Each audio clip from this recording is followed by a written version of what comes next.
لبيك اللهم لبيك لبيك لا شريك لك لبيك لبيك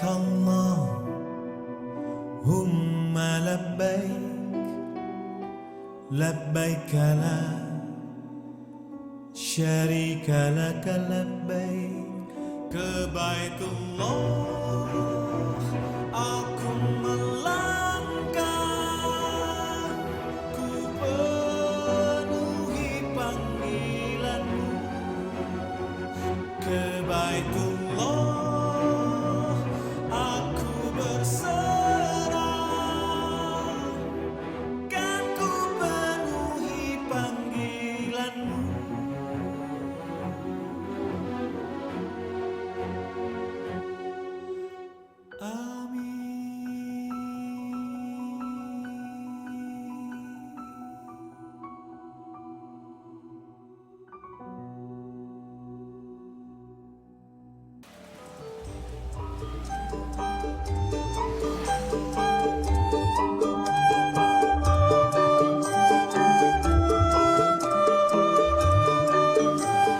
Tanah kering Gunung Kidul seakan menjadi saksi upaya bertahan hidup salah seorang penghuninya, Arif Sunanta. Kehidupan yang keras telah menempa dirinya sejak kecil. Lahir dari keluarga sederhana, nestapa sudah menjadi karibnya sehari-hari. Bungsu dari 11 bersaudara ini menjalani sebagian besar masa kecilnya dengan penuh disiplin. Tentu kedua orang tuanya berharap dengan disiplin Arif kecil pun mampu hidup mandiri tanpa menyusahkan orang lain. Masih kecil seperti anak-anak lain, cuma yang membedakan karena dulu almarhum bapak saya adalah dinas di kesatuan dan lain sebagainya. Kita anak-anaknya dididik semi militer. Jadi ketika dulu orang-orang bisa pulang sekolah dengan kondisi main, hujan-hujanan, segala macam, cari ikan di kali dan lain sebagainya, saya nggak bisa. Pokoknya straight gitu. Pulang sekolah, makan, tidur, belajar. Hingga kemudian kedua orang tua tercinta satu demi satu meninggal dunia tepat di usia remaja. Ketika Arif muda menginjak bangku SMA. Sungguh masa-masa yang sulit saat itu. Tak ada lagi yang mendukungnya ketika semangat belajarnya begitu menggebu dalam waktu bersamaan. Arif harus selalu mencari akal bagaimana caranya mencari uang agar tetap bisa bersekolah dan tentu saja membeli sedikit makanan untuk mengganjal perutnya yang lapar. Untuk makan saja saya dulu harus gimana caranya makan. Saya harus kerja, pulang sekolah kerja.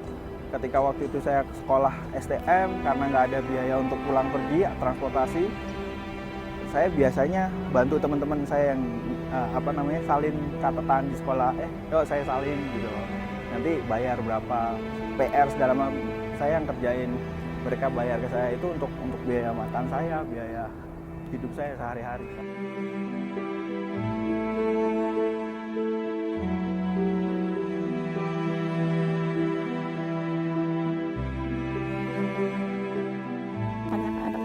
Tawakal gitu ya, nggak pernah ngeluh. Dia menghadapi keadaan apa adanya, dia diterima dengan ikhlas itu.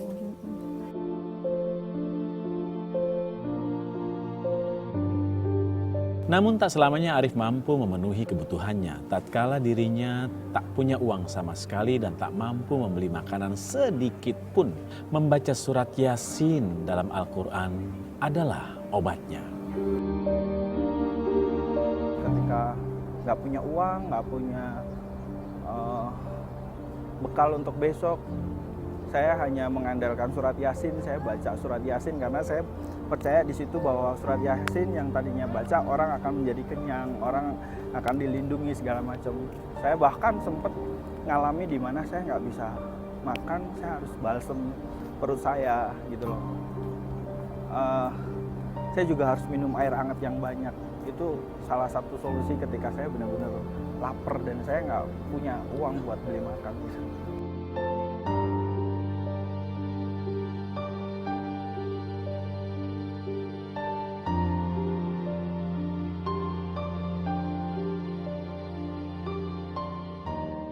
ياسين والقرآن الحكيم إنك لمن المرسلين على صراط مستقيم تنزيل العزيز الرحيم لتنذر قوما ما أنذر آباؤهم فهم غافلون لقد حق القول على أكثرهم فهم لا يؤمنون.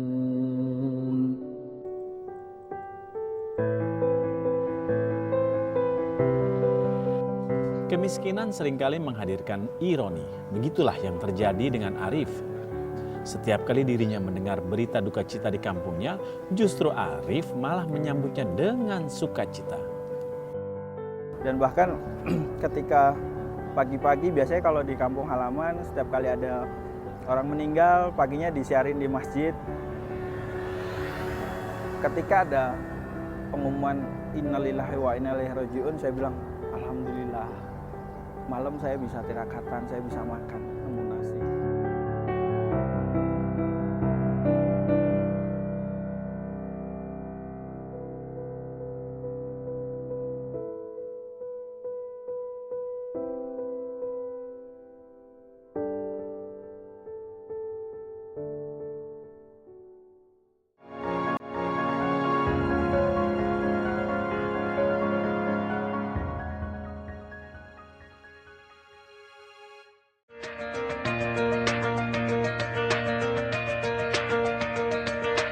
Masa-masa setelah lulus SMA kemudian menjadi pertaruhan masa depannya. Haruskah dia tetap tinggal di kampungnya? Jadi sempat ketika saya lulus SMA, kakak saya bilang, udah kamu tinggal di kampung. Saya nggak mau, karena saya berpikir ketika saya di kampung pasti saya akan sama nasibnya dengan teman-teman saya sebelumnya. Dan itu saya pikir waktu itu bukan saya nggak mau seperti itu gitu loh. Ya, sudah ada contohnya, makanya saya memutuskan untuk ke Jakarta, dan itu pun saya hanya menumpang 3 hari di rumah kakak saya di Jakarta, dan akhirnya saya pindah ke Tangerang. Keputusan Arif untuk pindah dan mencari kerja di kota besar awalnya tidak berjalan mulus. Namun kemudian dia berhasil mendapatkan pekerjaan di sebuah pabrik dan memulai karirnya di sana. Di Tangerang saya mencoba untuk melamar di pabrik, dan saya menjadi pekerja pabrik waktu itu untuk mengawali pertama, dan itu pun saya juga tidak ada bekal apapun. Saya waktu itu langsung kontrak sendiri di Tangerang. Saya bilang sama ibu kontrakan bahwa saya akan bayar ketika saya sudah dapat gaji, dan alhamdulillah semua berjalan dengan lancar. Tahun demi tahun berlalu, Allah yang Maha Pengasih telah memberikan Arif kelancaran dalam bekerja. Hingga di suatu saat Arif memutuskan untuk melanjutkan pendidikannya di bangku kuliah. Ketika waktu itu saya memutuskan untuk kuliah, ketika waktu itu saya minta izin terhadap keluarga, baik itu dari om tante saya yang saya anggap sebagai pengganti dari orang tua saya. Ketika saya minta izin ke kakak-kakak saya, mereka tidak ada yang percaya bahwa saya bisa.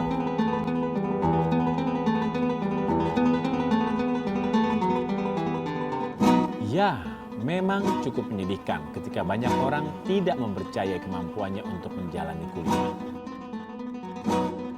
Waktu itu hanya satu orang saja yang melihat Arif dari sudut pandang yang berbeda. Seorang paman yang senantiasa memberinya dorongan untuk maju. Om saya dia care gitu loh. Dia selalu ngasih support semangat, bukan dari materi tapi semangat, dan itu yang sebenarnya saya butuhkan gitu loh. Mereka kasih semangat ke saya. Om tante saya bilang, kalau kamu kuliah dapat IP sekian, kamu saya traktir. Tapi ketika kamu nggak dapat segini, kamu yang traktir kita. Jadi saya selalu di-challenge seperti itu. Ketika saya mau main kemana pun, mereka yang selalu ngingetin, Arif boleh nggak main dulu, besok kamu UTS dan lain sebagainya. Dan saya ngerasa di situ, oh ada sebagian dari keluarga yang dukung saya ternyata.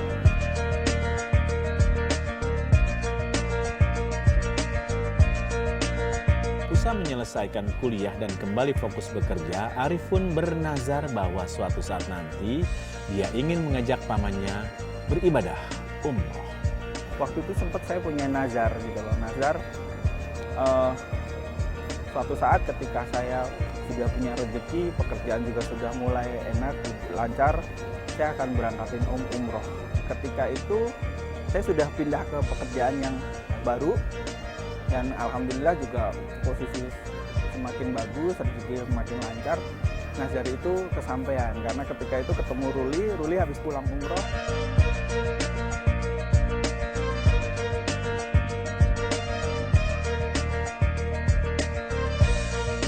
Saya bilang saya baru pulang umroh nih, umrohnya sekian promonya, mau nggak? Saat itu langsung saya DP-kan Mas Arif dengan omnya. Gitu. Tiba-tiba itu saya didaftarkan untuk umroh gitu. Saya sendiri juga belum ada kepikiran buat ke sana gitu, tapi tiba-tiba yaudah saya berangkatkan, dia bilang gitu. Rupanya Allah belum mengabulkan niat umrohnya yang pertama. Arif pun menghadapinya dengan berbesar hati. Barangkali dia memang harus introspeksi diri. Ketika itu semua berjalan lancar dan suatu saat visa saya nggak keluar, visa om saya keluar. Dan akhirnya saya gagal berangkat umroh. Sampai batas pelunasan akhir, itu sudah lunas, beliau mundur. Saya hanya berpikir bahwa mungkin saat itu Allah belum mengizinkan saya menjadi tamu beliau. Mungkin waktu itu saya berpikir saya harus introspeksi diri. Mungkin saya belum pantas untuk berada di tanah suci. Itu yang saya pikirkan. Saya hanya berpikir positif. Diselingi perjalanannya ke Malaysia, ketika itu ada teman non-muslim yang mengingatkannya. Saya sedang rencana untuk jalan ke Kuala Lumpur dengan teman saya, bahkan teman saya non-muslim, lagi di Bandara Terminal 2 keberangkatan, ada rombongan jamaah umroh pakai batik. Teman saya yang non-muslim bilang, nyenggol saya, "Rif, kapan kamu ke rumah Allah, ke rumah Tuhanmu? Ketika kamu setiap tahun pergi jalan-jalan ke luar negeri, tapi ke rumah Tuhanmu malah kamu belum."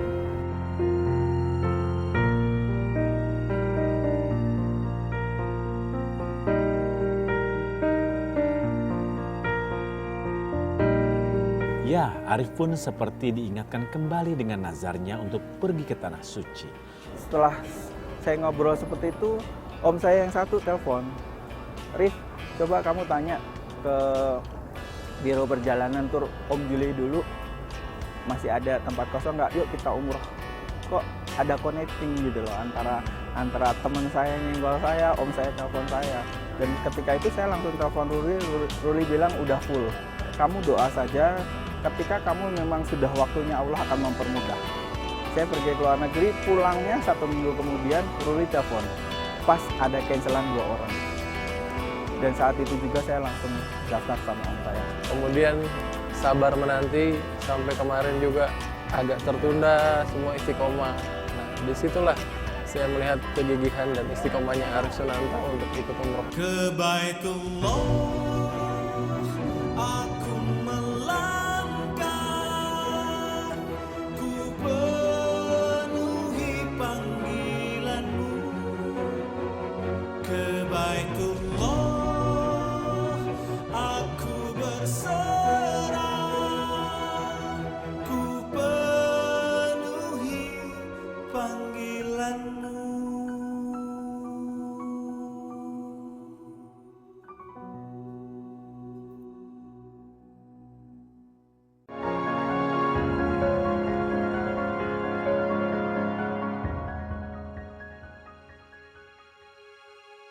Ya Nabi salam alaika, Ya Rasul salam alaika, Ya Habib. Lalu sampailah Arif di tanah suci, tanah yang menjadi tujuan setiap muslim di dunia.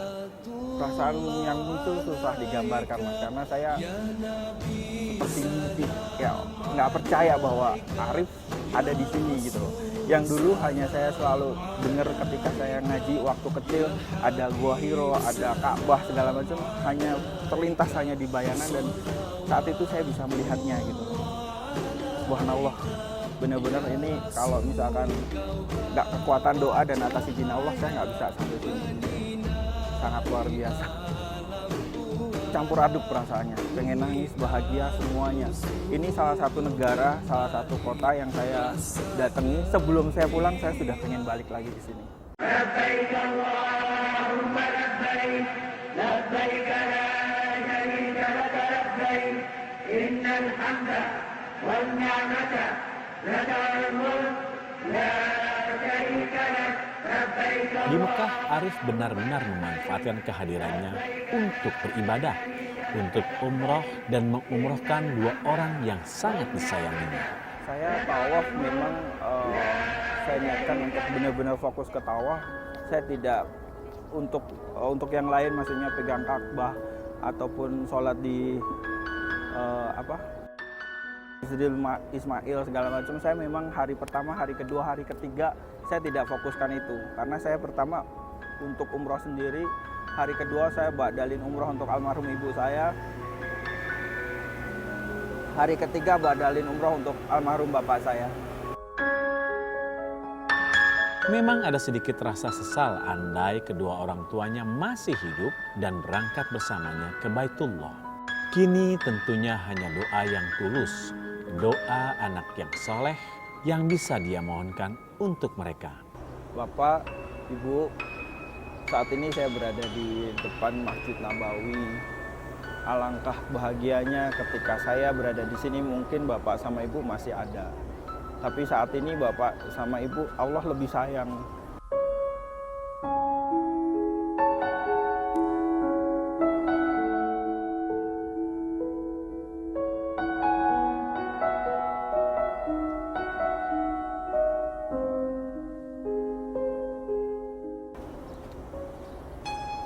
Mudah-mudahan Bapak sama Ibu tenang di sana, berada dalam kerajaan Allah, berada dalam surganya Allah. Saya berdoa untuk Bapak dan Ibu, mudah-mudahan apa yang menjadi amal perbuatan Bapak dan Ibu selama hidupnya dulu, semuanya berkah di mata Allah. Dan mohon Bapak dan Ibu di surga tenang, tidur dalam istirahat yang panjang. Saat ini anak-anak Bapak dan Ibu sedang berusaha untuk menjadi yang terbaik untuk Bapak dan Ibu. Mudah-mudahan kami anak-anak Bapak dan Ibu bisa menjadi anak yang soleh, dapat menjadi anak yang bisa menjadi kebanggaan dari almarhum Bapak Ibu di sana. Dan amal perbuatan kami, anak-anak Bapak dan Ibu, tidak menjadikan siksaan berat Bapak dan Ibu di sana. Karena apapun yang saya percaya, apapun yang kami perbuat, Bapak dan Ibu juga masih merasakan pahala ataupun siksaan dari perbuatan anak-anaknya di dunia ini. Jadi untuk itu saya berdoa sekali lagi, mudah-mudahan Bapak dan Ibu bisa beristirahat dengan tidur yang panjang di surga Allah.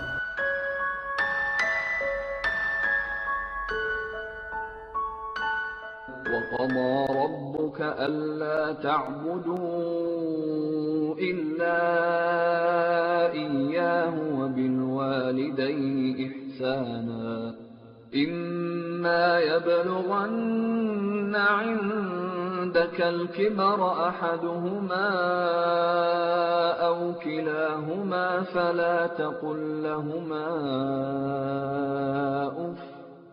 فَلَا تقل لهما أف ولا تنهرهما وقل لهما قولا كريما.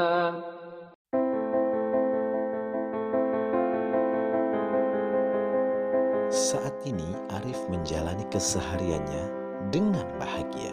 Perjuangan hidup di masa kecil menjadi bagian penting cerita suksesnya kini.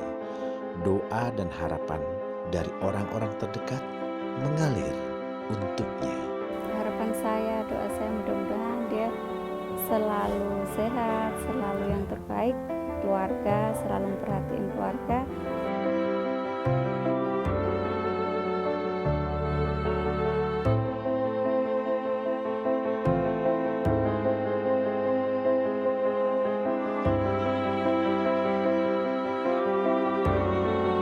Semoga sukses Mas Arif ya, bisa menolong saudara-saudara yang lebih rendah dari dia. Mudah-mudahan dilancarkan rezekinya, diberi keselamatan, apa yang dia minta mudah-mudahan Allah mengasihi, mengabulkan apa yang jadi keinginan Mas Arif gitu, cita-cita Mas Arif yang baik, yang luhur ya. Mudah-mudahan Allah sakit bisa memberi. وقال ربكم ادعوني أستجب لكم إن الذين يستكبرون عن عبادتي سيدخلون جهنم داخرين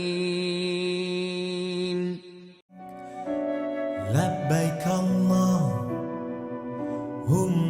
لبيك لبيك لا شريك لك لبيك كبيت الله